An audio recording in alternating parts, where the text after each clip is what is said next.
Bismillahirrahmanirrahim. Alhamdulillah Rabbil Alamin. Wassalatu wassalamu ala ashrafil anbiya wal mursalin wa ala alihi wa sahbihi ajma'in. Subhanaka la ilma lana illa ma 'allamtana innaka antal alimul hakim. Rabbi shrah li sadri wa yassir li amri wahlul 'uqdatam min lisani yafqahu qawli. Qala musannif rahimahullah ta'ala wa nafa'ana bi ulumihi fi darain amin. Kemudian maka menyebut Syekh kami rahimahullah ta'ala lawan tiap-tiap perkara itu satu-satu daripadanya dan mudaratnya dengan amal. Maka lawannya nifaq itu ikhlas. Maka disebut lagi oleh pengarang kitabnya bahawa Syekh kami, guru kami, mendatangkan di antara sifat yang memberi kepada mudarat kepada amal. Lawan daripada sifat dahulu kita bicara yang pertama nifaq.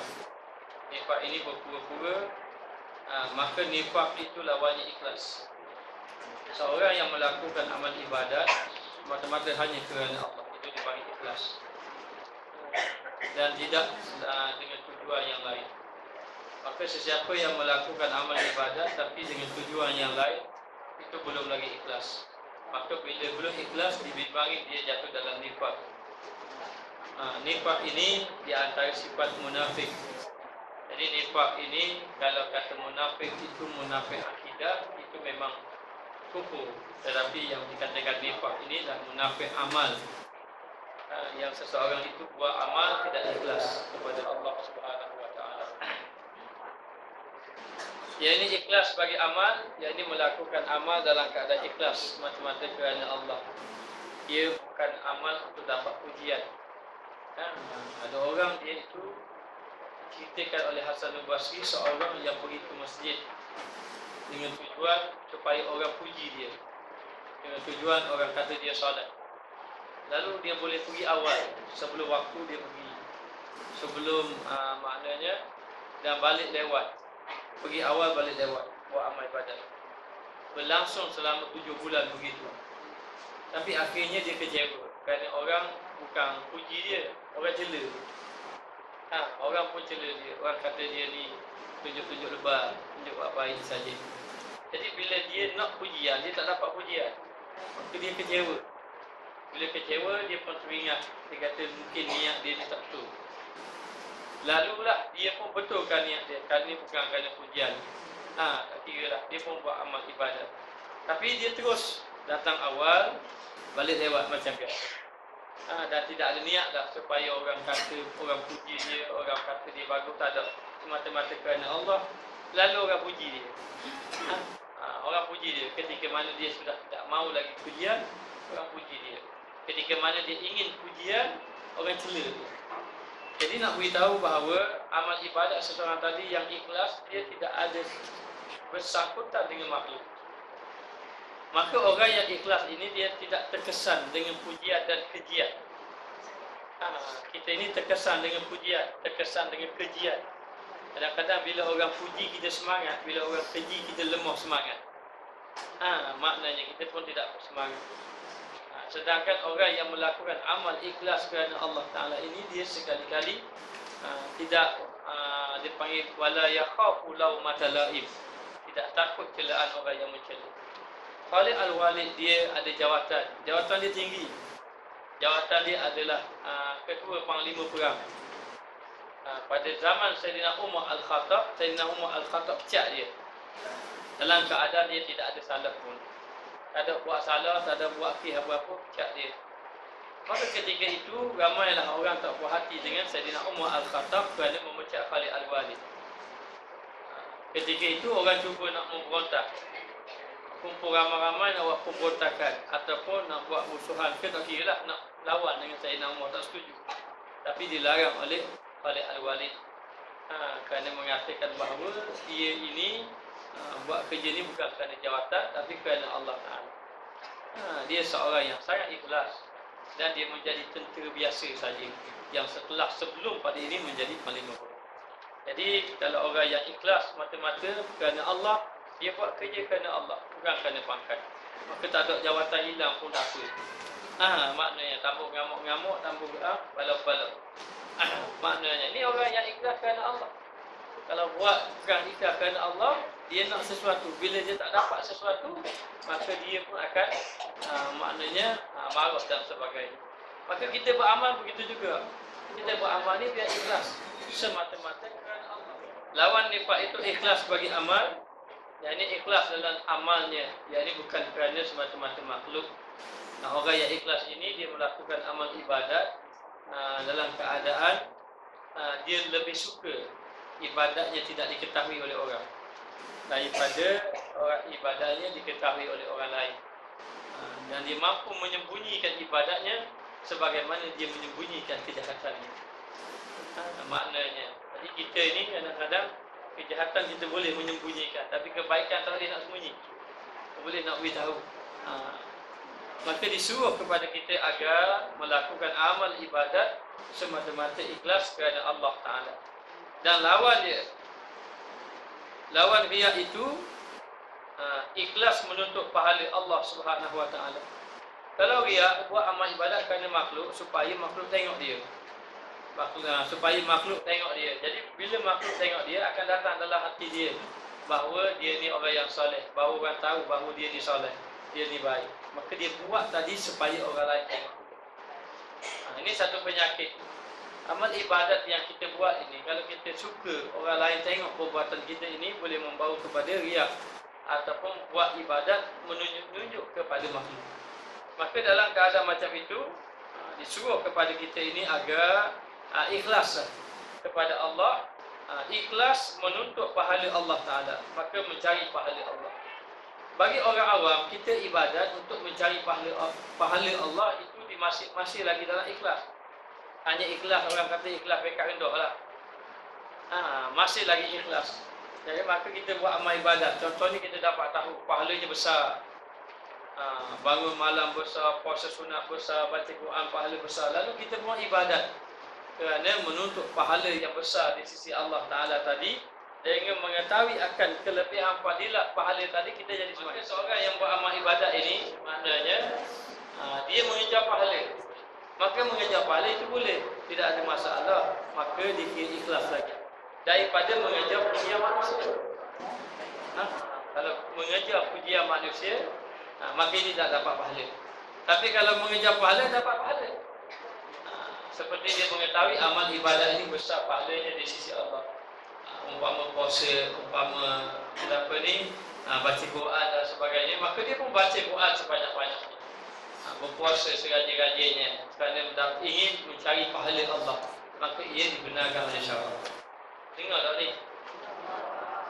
Dengar? Luar dengar tak?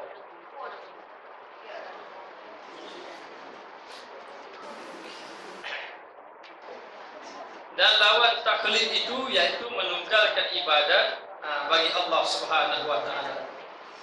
Dan taklid ini, yakni amal ibadat bercampur, kerana makhluk, kerana Allah, kerana makhluk, kerana Allah. Maknanya itu dipanggil taklid. Maknanya bercampur-campur, sebahagiannya kerana Allah, sebahagiannya kerana makhluk. Ini kita sudah bahas dahulu. Kalau orang itu buat amal ibadat, ada setengah pendapat kata kalau bercampur makhluk dengan Allah, maka terbatal semuanya sekali. Setengah pendapat kata masa dia buat amal ibadat kerana Allah dapat pahala, ketika mana datang kerana makhluk itu tak dapat pahala. Maka lawan daripada taklid ini bercampur amal ibadatnya, maka dia ibadat menunggalkan bagi Allah, menunggalkan ibadat bagi Allah, dengan arti kata dia buat amal ibadat hanya semata-mata kerana Allah. Sebab itu kalau kita boleh buat amal ibadat semata-mata kerana Allah, tanpa pujian orang dan sebagainya, maka itulah yang sebaiknya. Disuruh juga kepada kita agar kalau boleh kita memperbanyakkan ibadat kita di rumah, ataupun kita memperbanyakkan amal ibadat ketika mana kita keseorangan dibandingkan ketika mana kita duduk di khalayak ramai. Maka di khalayak ramai memang benar, bila kita duduk di khalayak ramai, kita akan lebih semangat, lebih rajin buat amal ibadat.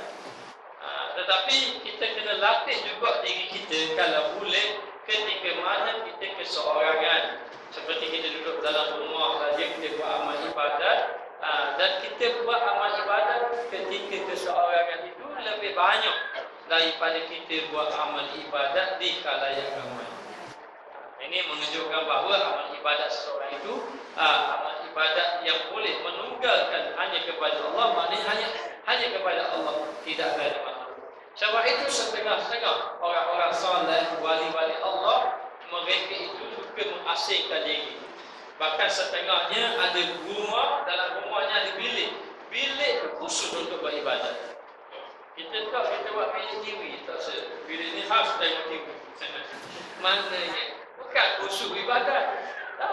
Maka letakkan satu bilik, dia panggil makbat, tempat ibadat tadi, dan dikhususkan buat amal ibadat di bilik tersebut. Sama ada nak baca Quran ke apa-apa dan sebagainya. Ataupun kita panggil mini surau lah, maknanya kita buat surau dalam rumah kita itu, kita pun buat amal ibadat sebanyak-banyaknya. Kalau kita boleh buat amal ibadat dalam keadaan kita seorang saja, tak ada orang tahu. Kita nak tunjuk siapa orang tak tahu. Maknanya, maka dalam keadaan macam itu boleh menyebabkan amal ibadat seorang tadi menjadi ikhlas di sisi Allah. Maka jangan rosakkan keikhlasan dia. Dia sudah ikhlas buat amal ibadat seorang-seorang saja, tak ada orang tahu. Tapi bila dia jumpa dengan orang ramai, jangan ceritakan akan ibadat yang dia buat tadi. Nanti akan rosak keikhlasan yang ada di dalam hatinya dalam ibadat yang dia lakukan. Dan lawan kepada mehnah ni melihat duniaan ini, itu menyerahkan amal bagi Allah Ta'ala. Mehnah ni melihat duniaan, pemberian, berasa kita banyak ibadat. Berasa banyak ibadat ini pun bahaya. Maknanya bila kita rasa kita ni, oh aku dah dapat banyak ibadat, hari ni sudah banyak baca Quran. Kalau baca Quran sejuzuk sehari itu tak banyak sebenarnya. Tapi oleh kerana payah nak cari dia orang baca Quran sejuzuk sehari, berasa banyak. Berasa banyak lah. Maknanya, oh sejuzuk sehari baca. Nah, sedangkan disuruh kita jangan melihat banyak amal, tapi melihat kepada itu adalah pemberian daripada Allah yang patut kita mensyukuri. Dan Allah Ta'ala lebih suka orang buat amal ibadat yang tak berapa banyak pun tak apa, tapi berterusan, dibandingkan dengan buat amal ibadat banyak-banyak tapi tak berterusan. Dia semangat-semangat awal-awal tu, lepas tu tak ada lah. Tak ada. Macam bulan Ramadan semangat Allah, main mana semangat habis. Lepas habis bulan Ramadan hilang semangat-semangat. Maka dikatakan bahawa seorang tadi menyerahkan amal bagi Allah. Dia hanya menyerahkan amal bagi Allah. Yang pertama, kena memperbanyakkan berdoa kepada Allah. Doa kepada Allah Ta'ala. Kita tak boleh buat amal banyak-banyak kecuali minta pertolongan dengan Allah. Minta pertolongan dengan Allah. Maknanya kalau kita nak baca Quran banyak, berdoa ya Allah Ta'ala jadikan kita ini dapat menggunakan masa yang ada dengan baca Quran yang banyak-banyak. Yang kedua, kena ada niat. Mesti kena ada niat. Niat mesti ada. Bila kita nak buat apa-apa, kalau kita buat apa-apa dalam tangga niat tak jadi. Mesti kena ada niat. Niat kita apa? Nak jadi ahli Quran, nak jadi ahli tahajud, nak jadi ahli puasa, kepada-lah. Boleh pilih mana-mana ibadat. Dan yang ketiga kena ada himmah. Himmah ni semangat. Main lemah mangat, bangun lah. Kalau tukar, kalau tidur lah. Dan bila nak buat amal ibadat gitu, tengoklah kalau rasa rajin nak betul buka Quran, kalau rasa tak rajin buka Facebook. Dua tu je. Jadi nak beritahu. Jadi tak semangat. Tak boleh kena semangat. Tanamkan semangat. Semangat tadi boleh dicampur dengan azam. Mana berazam, sehingga datangkan semangat nak buat amal ibadat. Kemudian yang keempat, kena ada ijtihad, kena ada kesungguhan dalam melakukan amal tadi. Dia bersungguh. Jadi bersungguh tadi, kita buat amal tadi insya-Allah mohon kepada Allah agar menjadi istiqamah. Kerana Nabi beritahu pada sahabat, ketika mana sahabat bertanya amalan yang dia boleh masuk syurga, Nabi kata kamu kena istiqamah, summastaqim, kemudian istiqamah dalam melakukan amal. Maka orang yang boleh istiqamah dalam melakukan amal, boleh menyebabkan dia ini masuk di dalam syurga Allah Ta'ala. Maka serahkan amal itu pada Allah. Kita tak mampu nak buat amal banyak, tetapi kita serah kepada Allah. Allah Ta'ala lah yang memperbanyakkan amal kita. Maknanya kita mohon kepada Allah.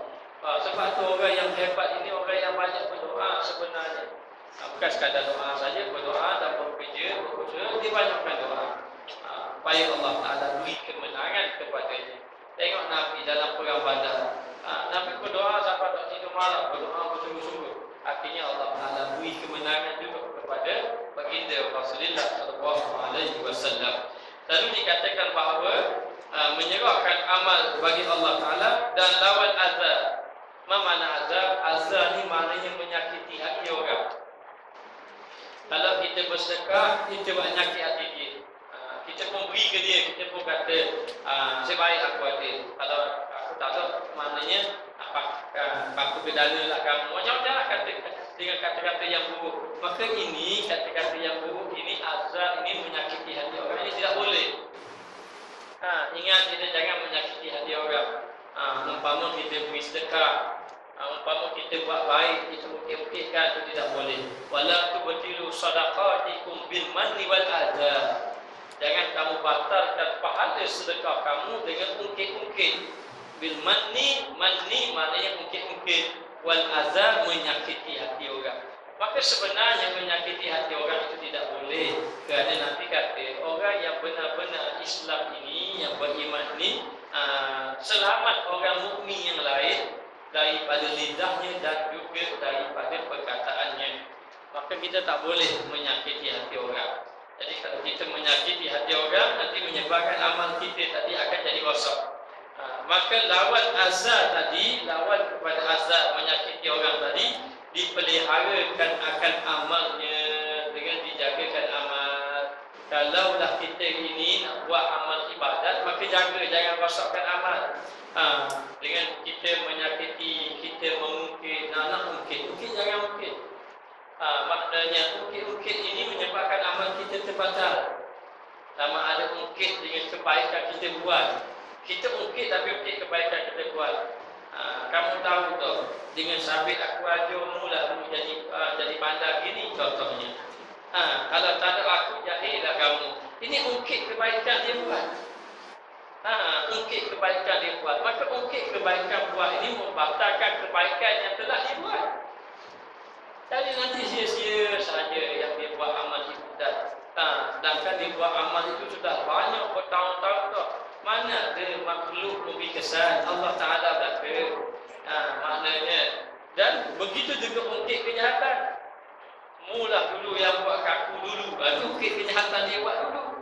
Maknanya biar maknanya kita simpan dalam hati sajalah. Orang buat itu maknanya kita tak perlulah ungkit-ungkitkan dia. Maknanya sebagai kita sebagai manusia memang kadang-kadang ada juga kuasa hati dan sebagainya. Itu bukan malaikat, kadang-kadang kuasa hati. Maknanya, tapi jangan membalasnya. Jangan membalas kejahatan. Dulu ingat ada penguat jahat kaku masa mu, sekarang ni dia aku belum. Masa mu menang itu niat menang. Ini contoh je. Contoh saja. Jangan tidak ada, kita tak boleh sama ada mengungkit kejahatan orang, dan juga kita juga mengungkit kebaikan yang kita buat. Ini semua membatalkan amal. Dan juga tidak boleh buat perkara yang menyakiti hati orang lain. Sama ada dengan cara kita ingin memasak muka contohnya, itu pun tidak boleh. Sehingga kan Nabi suruh kita ini tersenyum untuk dapat pahala sedekah, supaya orang rasa suka dengan kita, senang dengan kita. Lalu dikatakan bahawa dipeliharakan akan amal dan